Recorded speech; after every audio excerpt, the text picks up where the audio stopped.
Board झील में विराम अवस्था से, ये देखिए अभ्यास जो आपका प्रश्न है, प्रश्न क्रमांक 4 है, अध्याय 8 एनसीईआरटी 9th की साइंस का है और 11th के लिए भी यूजफुल है। कोई मोटरबोट झील में विराम अवस्था से, कोई मोटरबोट है जो झील में विराम अवस्था से सरल रेखीय पथ पर 3 मीटर प्रति सेकंड के नियत त्वरण से 8 सेकंड तक चलती है। ठीक है, बहुत जल्दी पढ़ दिया मैंने। इस समय अंतराल में मोटरबोट कितनी दूरी तय करेगी? अब मैं धीरे धीरे आपको बताता हूँ। एक मोटरबोट है, ये हो रही, ये झील है, ये हो रही, इसमें विराम अवस्था से चलती है। अब आपको मैं एक बात बता देता हूँ कि जब भी कोई विराम अवस्था से चलेगा, ये देखिए ये चली मोटरबोट, तो चूंकि मोटरबोट कौन सी अवस्था से चली? विराम अवस्था से चली, तो उसके प्रारंभिक वेग को हमेशा क्या लिखेंगे आप? 0।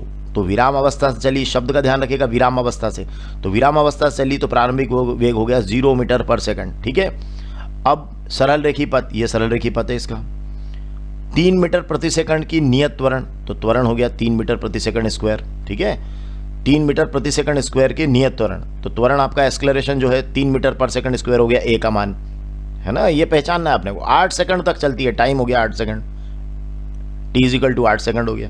देखिए कितने सारे मान हो गए, यू हो गया 0 मीटर पर सेकंड, ए बराबर हो गया 3 मीटर पर सेकंड स्क्वायर, टी हो गया आपका 8 सेकंड। कौन सी अवस्था से चलती है? रेस्ट से, विराम अवस्था से, तो यू हो गया 0 मीटर पर सेकंड स्क्वायर, पर सेकंड सॉरी। त्वरण एक्सलेरेशन 3 मीटर पर सेकंड स्क्वायर, टाइम 8 सेकंड। इस समय अंतराल में मोटरबोट कितनी दूरी तय करेगी? मतलब आपसे पूछा है एस, डिस्टेंस आपसे पूछिए। अब आप ध्यान से देखिए, आपके पास गति के 3 समीकरण है, v is equal to U plus A T, S is equal to U T plus half A T square और V square is equal to U square plus 2as। हमेशा न्यूमेरिकल करते समय तीनों को ध्यान में रखिए और कौन सा लगाना है इसको भी देख लीजिए, तुरंत आपको पता चल जाएगा कि हमें कौन सा लगाना चाहिए। देखिए पहला भी लगा सकते हैं तो आपको v पता चल जाएगा, लेकिन हमें v पता तो नहीं करना है, हमें तो s पता करना है। तो s के लिए हमारे पास ये विकल्प है, लेकिन तीसरे विकल्प में ध्यान से देखिए, यहाँ v और s दोनों है, 2 अज्ञात हो जाएंगे। यहां देखिए सीधे सीधे यूज हो रहा है, S is equal to U T plus half A T square. इसको आपको तुरंत एक पल में वहां सोच लेना है कि कौन सा हम यूज करेंगे। देखिए अब आप कहेंगे कि कभी मान लो मैंने ये वाला यूज कर लिया, V is equal to U plus A T, okay don't worry, आप वी निकाल लेना, वी निकाल कर यहां पुट कर दीजिएगा, तब भी एस निकल जाएगा, है ना। लेकिन तब आपको 2 समीकरणों के साथ काम करना पड़ेगा।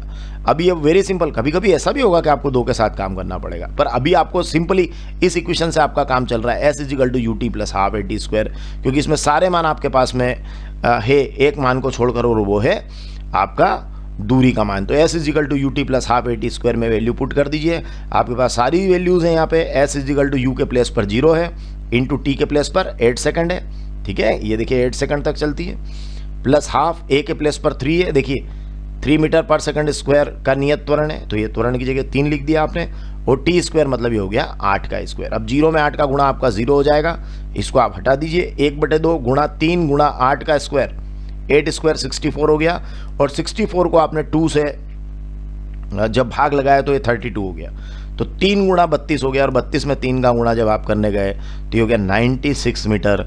96 मीटर जो है आपका ये इस समय अंतराल में मोटर बोट ने दूरी तय की है। कितने समय अंतराल में? 8 सेकंड में विराम अवस्था से चलकर 3 मीटर पर सेकंड स्क्वायर के नियत त्वरण से।